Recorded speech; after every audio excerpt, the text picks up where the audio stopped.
Good morning. The May 12, 2021 meeting of the Board of Estimates is now called to order. In the interest of promoting health, safety as we continue to deal with COVID-19 pandemic, the Board of Estimates continues to meet virtually.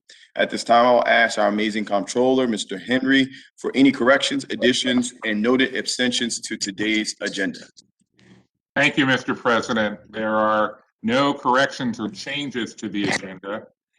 There is one protest on page 119 to 121, item number 2, Bureau of Procurement B50006175, mowing of grass, landscaping, and gardening. A protest was received from Robert Fulton DeShiel on behalf of Lorenz Incorporated. The following items are being deferred or withdrawn.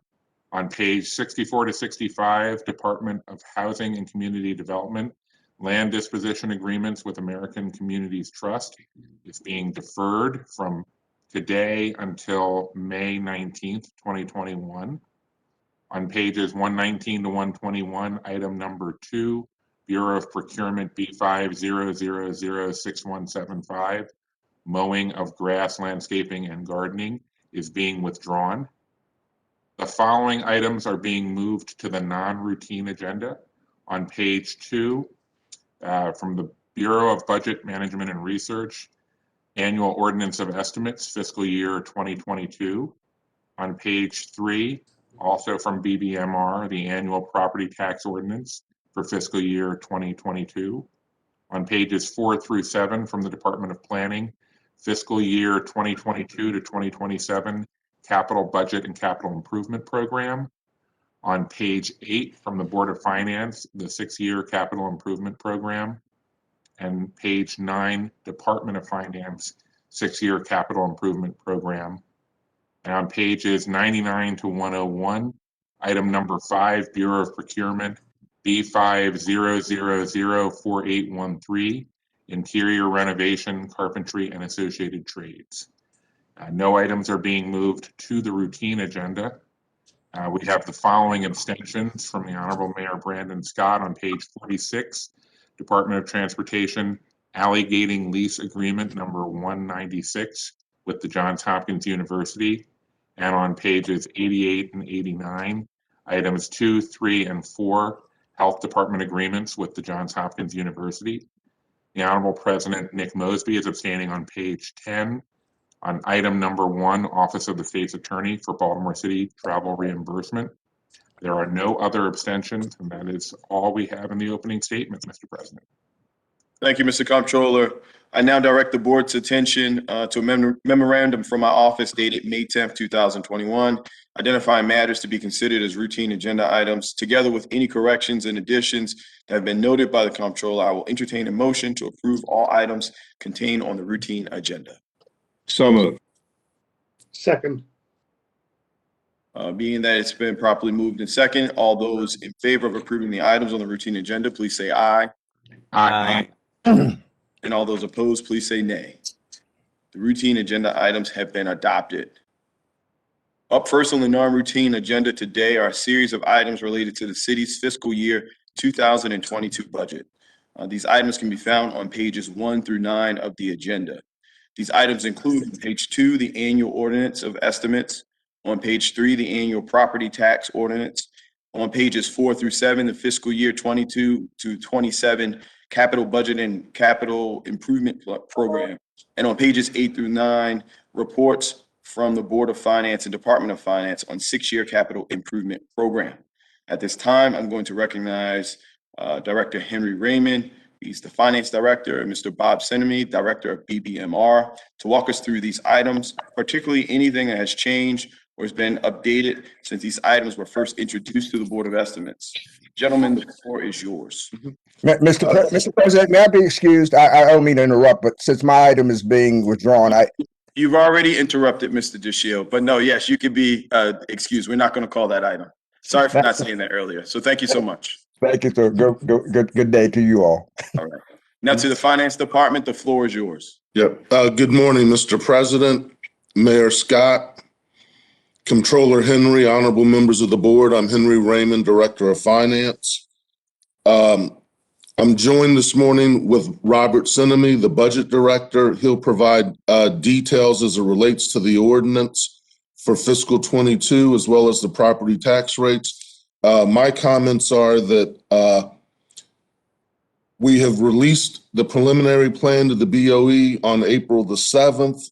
We've completed the charter requirements since that time, having the special BOE briefing for board members on April the 21st and the taxpayers night on April the 21st. The key change versus the preliminary plan is the addition of the $670.3 million of American Rescue Plan dollars. And with that said, I'll turn it over to Mr. Sinemy to go into more detail regarding the tax rates and the composition of the city's total budget. Thank you. Thank you, Henry. Good morning to members of the board. I'm here today to present the fiscal 2022 ordinance of estimates and the property tax rate for fiscal 22. So first on the ordinance, the proposed ordinance that we're presenting includes $3.8 billion of operating expenses among all funds. It includes $487 million of capital investment across all funds. The total operating budget plan is $4.3 billion. Looking at the general fund budget only, the budget we're presenting today is $2 billion. That's an increase of $84.3 million from fiscal 21, but wanted to note that $52 million of that is one-time funding from either the CARES Act or FEMA reimbursement that the city expects. So on a recurring revenue basis, we're only growing by $32 million in the general fund versus fiscal 21. The proposed property tax rate ordinance that we present today, it maintains the city's real property tax rate at $2.248 per $100 of assessed value. By law, the personal property tax rate must be 2.5 times that rate. So that rate is $5.62 per $100 of assessed value. As Henry mentioned, we presented the preliminary budget in April, on April 7th to the board. We've completed the 2 charter required steps, a special briefing for the Board of Estimates members, as well as a special session called Taxpayers Night, so we could explain and hear feedback from our residents. And again, the key change in this budget plan, the general fund remains unchanged. The key plan is that we've added the full $670 million of federal aid that will come from the American Rescue Plan. Those funds will be spent over a long period of time. So our expectation is that we'll appropriate the money this year, but carry forward any unspent balances into future years. We have released, as we speak, the executive summary document, which I can show you a photo of quickly. That should be delivered to the folks on the board. You will get your copies. They'll be delivered today if you haven't received them already. For others on the call, you can view a version of that document online at bbmr.baltimorecity.gov. The next step in the process after today, pending board approval, is that the ordinance of estimates will get introduced into City Council, and then council hearings will begin on the budget with an overview at the end of May, and then agency-specific hearings in June. So in closing, I would just like to say that we think this is a responsible budget. This has been an extraordinarily difficult year financially for many reasons, primarily because of COVID-19. We think that this does begin the city's slow recovery from COVID-19, but we still have a lot of financial challenges. We're proud of the fact that we've been able to maintain and in some cases start to restore some services that we lost in fiscal 21. That's nothing short of almost a miracle given the financial situation that we've been in. So I would ask the honorable board to approve these 2 ordinances, and I'd be happy to take any questions from there. Thank you, Mr. Sinemy. At this point, are there any questions or concerns or items to address from members of the board? Mr. Comptroller, the floor is yours. Thank you, Mr. President. Mr. President, Mr. Mayor, like both of you, I ran on a platform of change, one that promised collaborative leadership and a new level of transparency, accessibility, and accountability to our citizens and taxpayers. As a member of the Board of Estimates, I had expected for all of us to be engaged in detailed budget reviews in the form of agency hearings in advance of the Board of Estimates Taxpayers Night. which is why I was disappointed to learn that the process described in our budget book is not the one we actually follow. While I did receive several high-level briefings from BBMR, providing me with a general understanding of the needs and forces shaping our FY22 budget, not until this week was there an opportunity to discuss particular departmental budgets or review agency detail. I know that this is not the fault of anyone here. I now realize that our city has been doing it this way for years. Simply having the Board of Estimates approve the preliminary budget as a high-level concept before moving on to the more detail-oriented approval process before the City Council. I agree that there are good things in this budget. I can say that there are things that I support and which will help move Baltimore forward. More resources in DPW to help make the city cleaner and greener.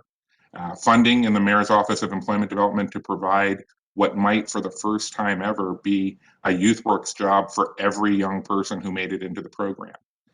Serious efforts being made towards a permanent housing solution for the homeless in our community. While I applaud these suggestions and I applaud these proposals, as of today, I cannot say that I have had access to the full level of detailed information that I should have before casting this vote, nor have I had sufficient time to properly examine that information. Absent that time and information for me to approve this budget would be an abdication of my responsibility as a watchdog.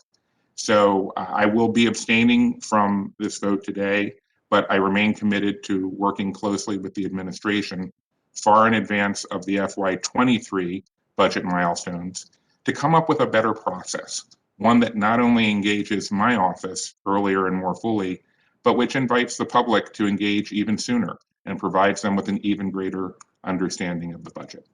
Thank you. Thank you, Mr. Comptroller. At this point, are there any other additional questions, concerns from members of the board? Before we move ahead to vote on this item, I did have some things that I wanted to say today as well. I will be voting to approve the mayor's budget plan out of respect for the work of him, his staff, and his team that they've put together in crafting this preliminary budget. And because this vote is procedurally necessary to close this initial phase of our budget process and bring the ordinance to estimates before the Baltimore City Council.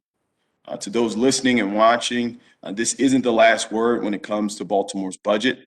Next up in the process is a chance for the City Council to dig deep into the details of the mayor's proposal and invite all agency heads and leaders to discuss their priorities, as well as ask tough questions and find places to suggest Mayor Scott redirect spending. The city's budget, just like the budgets of each and every one of our residents, speaks to the priorities of your households and speaks to the priorities of our cities. Folks in Baltimore have been very clear. You want city leaders to take an evidence-based approach that drives sustainable results and reverses our structural inequities. Today's vote signals the start of the council's work. With that, seeing no further questions, I would direct everyone's attention to the back of page 2 of the agenda and entertain a motion whether to approve the fiscal year 2022 Ordinance of Estimates for transmittal to the Baltimore City Council. I so move. Second. It's been moved and properly seconded. All those in favor of approving the items, please say aye. Aye. Aye. And with one abstention, right? Okay, all those opposed, please say nay. So for the record, it's a vote of 4 ayes, 0 nays, and 1 abstention, being the comptroller. The ordinance of estimates is now approved.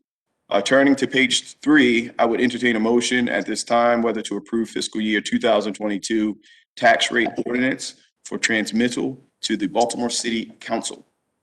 So moved. Second. It's been moved and properly seconded. All those in favor of approving this item, please say aye. Aye. All those opposed, please say nay. The ayes have it at a vote of 5-0. The rate of ordinance is now approved. The ordinance of estimates and tax rate ordinance will both be introduced at the next meeting of the Baltimore City Council. Next up, I'd like to ask the board to turn to pages 4 through 7, the 2022 through 2027 capital budget and capital improvement plan. Without objection from the board, we will note receipt of the capital budget and capital improvement plan. Hearing and not seeing any objection, the capital budget is now noted and will be part of the package onto the council. Next up, directing the board's attention to pages 8. The Board of Finance has informed the board that they met on April the 26th and endorsed a 6-year plan for capital improvements. I would entertain a motion at this time whether to adopt the 6-year capital improvement plan. So moved. Second. It's been moved and properly second. All those in favor, please say aye. Aye. All those opposed, please say nay. Is that an abstention, Mr. Comptroller?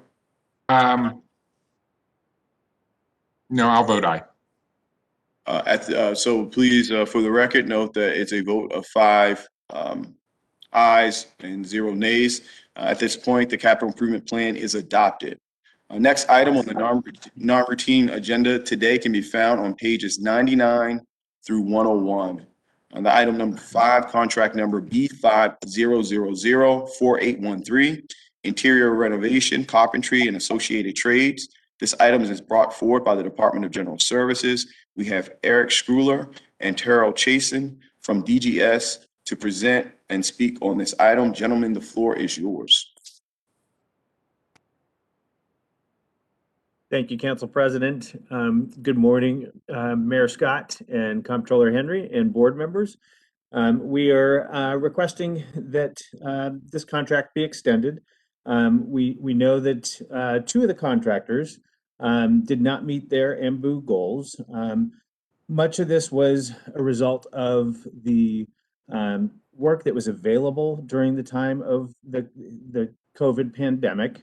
And we do have some, turn off the phone. We do have a plan in place to distribute work across this contract more evenly. And I will ask Terrell Chesson to speak to some of the causes, and then I can once again speak to some of the plans that DGS has to ensure that we can distribute the work fair and equitably across these 3 vendors. Thank you, Mr. Schuler. Chief Chesson? Good morning, Council President Mosby, Comptroller Henry, Mayor Scott, and the board. Just following up with Deputy Director Schuler has stated, historically we've had 3 vendors. In the past, there were issues with compliance with 2 of the vendors. Over time, they have come into compliance. The one reason that we've had more work for the primary, which is CNW, is because of responsiveness in certain emergencies. Also, the ability to scale to certain projects that we've had. We have a lot of projects that are unexpected, that require more workforce within a short time than the other 2 have been able to provide across the board. That has been one of the primary reasons that we've had them on for the majority of the work. Also, we had an issue we had a long lead time with a compliance review in the past. The time frame to do that actually took them out of play for a while. And also, once we got approval with the compliance review, we then went into COVID. So then that sidelined a lot of our work for at least 9 to 10 months. The work that we've had since we've had the most recent approval has been work that has already started, work that was technically underway, and work that we had POs for that were emergencies that we had to begin. We didn't triage any work to the vendors as of the last, I would say, 6 to 7 months, simply because we're waiting for a new release to be able to award them work. We didn't want to have them work and then not be able to pay them. That's another issue. We don't want to start those jobs without having adequate payment for the vendors. We do have a system in place now to track and make sure that we are able to give them work and to do it equally, to allocate the work equally. And also, we have work lined up for the vendors if we're able to allow them to stay on the contract. I will pass it back to Deputy Director Schuler. If you have any more questions, I can answer as best as possible. I I have a couple questions for you, Mr. Chesson, or you, Deputy Chief Chesson, or you, Deputy Director Schuler. The concern is if responsiveness was a problem in the past, and that forced the city to basically drop most of the work to one of the vendors, and knowing that there was a significant slowdown in this work because of COVID, why is there an expectation that that responsiveness would change? And if we do not know specifically that expectation, why are we extending it as opposed to putting it back out for bid? So just to be honest, we had conversations, and I'm speaking, when I say we, I mean myself and also Chief Miller with Imbu. We had conversations with the vendors when we were doing the previous compliance review about the performance issues that we experienced in the past. We had a candid conversation. We explained the need, the ability, or the need for them to be able to skill work, and also to provide labor during the hours that we needed to be done, not off hours during peak times, because I think that was the issue that we had, was them allocating labor when needed to make sure they met deadlines. We had the conversation. So, they also agreed that, you know, if those needs weren't met, we would follow the process in place to either remove the vendors or at least document it in a way that we would be able to move on to the next responsive vendor. So we believe that, you know, any future work would be done to spec and also to our expectation. As far as moving on with them or rebidding, we don't have a problem rebidding. The only issue is if we rebid, we still need an avenue to complete work until that happens, till the new bid would occur. With that being said, we were asking to allow them to stay on the contract to be able to meet the needs that we have. It would be a hardship to take them off. One vendor wouldn't be able to handle all of the work that we currently have. At this time, that one vendor has been on for the duration of the past 3 years, I believe, and they're at the max capacity right now. So we definitely need to have the other two vendors on the contract to be able to meet the need that we already have in queue that we haven't been able to start. So it's more about being able to respond to operational needs, being able to avoid any hardships, and just being able to be responsive to the different agencies that ask us for work or the emergencies that we have to have those agencies respond to at any given time. Chief, do you know when this contract is expected to expire? I believe I have to add my notes. Ms. T. Brown, do you have an idea exactly when this ends? Is it November? Excuse me, it's from February 4th, 2022. And just to clarify the record, this is a renewal contract as opposed to an extension, and there are no renewals remaining. So this is the last renewal, and that renewal lasts for a year? Yes, sir. All right. Okay. Now, is it adequate to say, because I think this is a little slightly different than what you said, I want to make sure my notes are right, that JP Contract and one of the three vendors on this has made no attainment whatsoever from a EMBL perspective. Is that right? I believe that's correct. Okay, so we're taking a vendor and they've had this for 4 years. Is that right? And this is the 5th year renewal? That's correct. So in 4 years, so in 80% of the time, they have not reached anywhere near the goal that they set out when they were originally awarded this bid, correct? That's correct. Mr. Mayor? Mr. President, I just wanted to chime in and just simply say that I would make the motion to defer this item so that we can get this information correct and present it to the board with the correct information and appropriate vendors. The mayor has asked to defer this item. We'll defer it to an upcoming agenda. Thank you, Mr. Mayor. Thank you. I believe so. We had one more item, but that item was withdrawn. For folks in the general listening audience, that was going to be the final non-routine item of today. And that was found on pages 119 through 121. Item number 2, recommendations for contract award of B50006175, mowing and grass, landscaping and gardening, clusters 1 through 6. That has been withdrawn and maybe appear at a later date, but we will not take that up to date. And I believe that is the close of business. So are there any questions, concerns, additional comments from members of the board? Hearing and seeing none, as there is no new business before the board at the desk today, we will recess until bid opening at 12 noon. The Board of Estimates will reconvene on May 19th, 2021 at 9 a.m. I'd like to thank everyone for tuning in. Baltimore, please continue to stay safe. Follow all health protocols as we continue to fight COVID-19. Baltimore, we love you.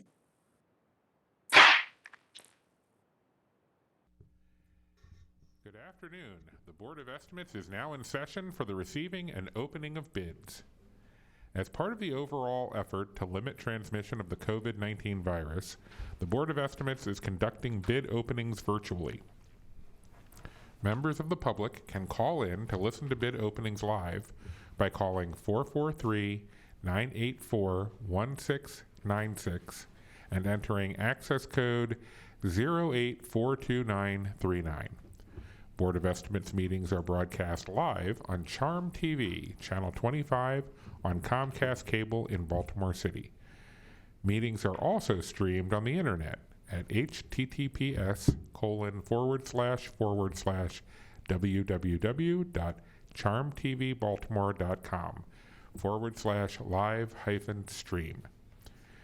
The Board of Estimates will continue to conduct bid openings virtually while the state of emergency declared by the Mayor of Baltimore and the Governor of Maryland remains in effect. I have the following addendum to note.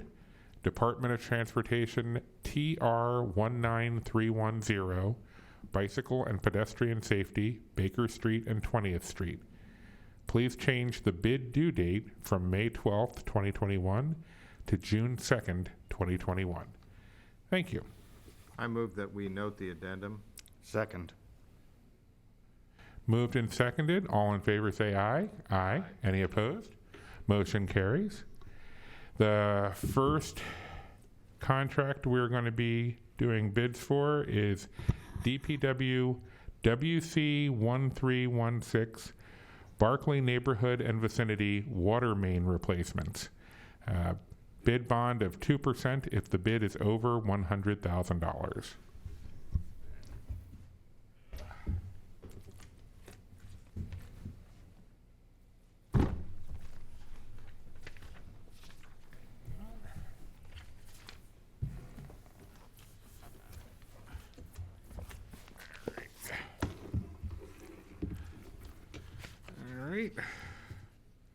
The first one is from Anchor Construction Corporation with a bid bond in the amount of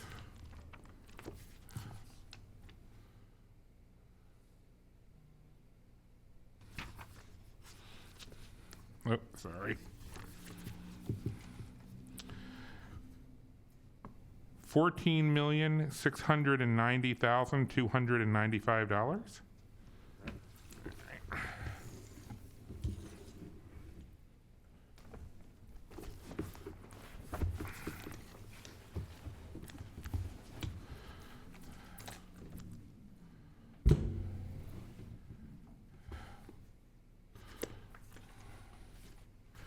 The second bid is from Metra Industries with a bid bond. Total bid of $13,758,530. Okay.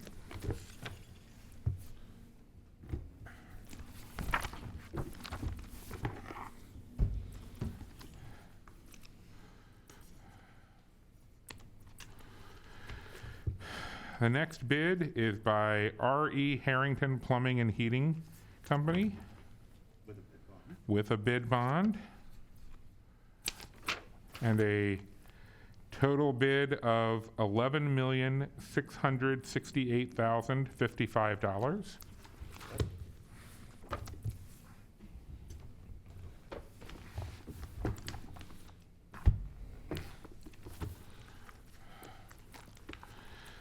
Next is from Civil Construction LLC with a bid bond and a total bid of $12,401,892.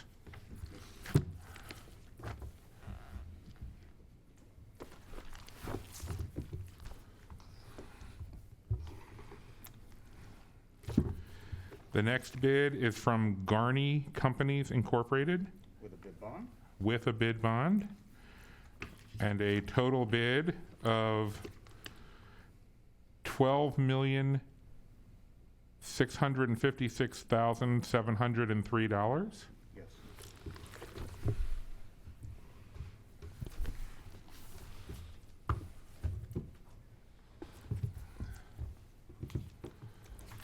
The next bid is from Monumental Paving and Excavating with a bid bond.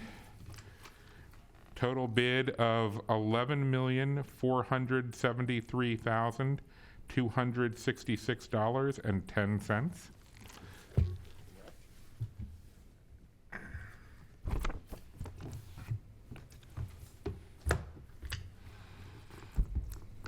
The next bid is from J. Fletcher Creamer and Son with a bid bond.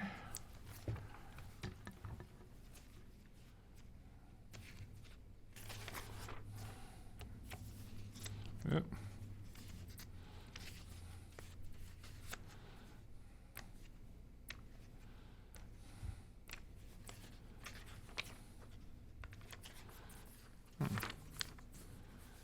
With a total bid of $12,265,675 and no cents.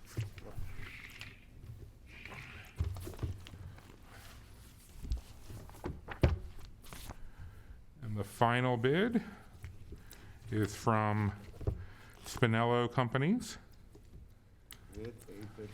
with a bid bond and a total bid of $9,633,000 and no cents. That's 633. 9633. Yep. Yes.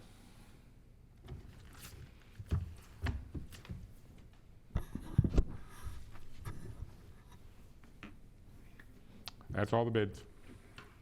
Okay, I move that we refer these to the Department of Public Works for tabulation and report.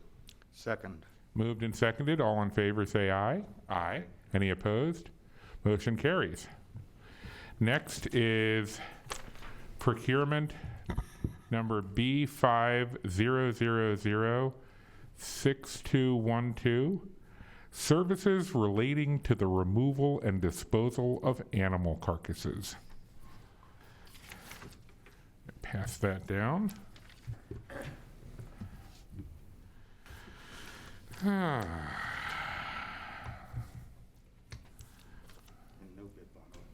No bid bond is required. The first and I believe only bid is from D'Angelo Brothers LLC in the amount of with a total bid price of $261,250. I move that we refer this to the Bureau of Procurement for tabulation and report. Second. Moved and seconded. All in favor say aye. Aye. Any opposed? Motion carries. The third and final contract today is procurement B50006035, thermoplastic pavement markings with no bid bond required.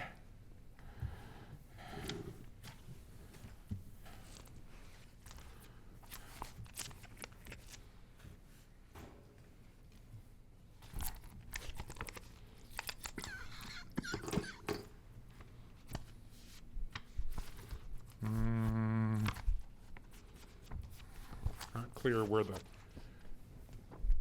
original ends and the copy begins. Oh, this one? Oh, okay. All right. Well, Is this an itemized bid? So we don't read the prices? Okay. all right. All right, we have an itemized bid from Ennis Flint Incorporated.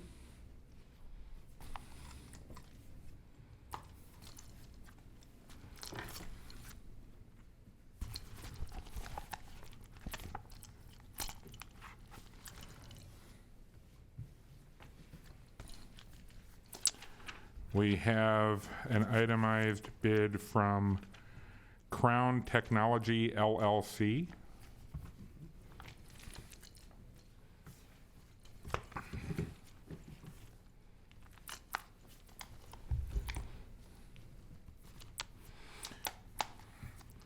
We have an itemized bid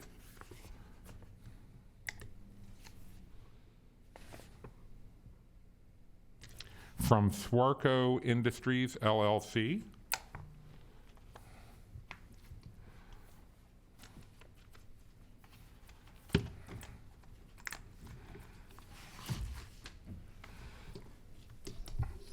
And the final bid is an itemized bid from Preform LLC.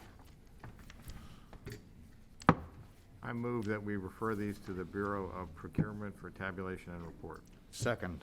Moved and seconded. All in favor say aye. Aye. Any opposed? Motion carries.